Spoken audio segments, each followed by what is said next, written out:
मी जिजाऊ बोलते.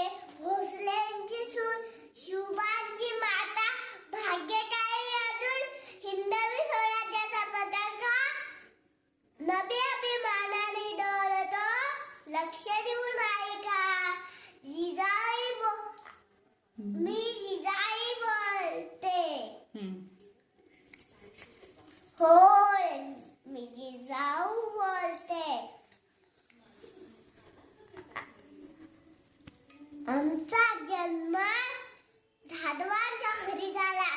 आनंदाने दारादारात रांगोळ्या काढल्या गेल्या, हत्तीवर साखर वाटण्यात आली आणि आमचं नाव जिजा असं ठेवण्यात आलं. आईच्या इच्छे खातर आम्ही 6 भाषा शिकलो. शुभाराज आमचं सर्वात धाकटं रत्न.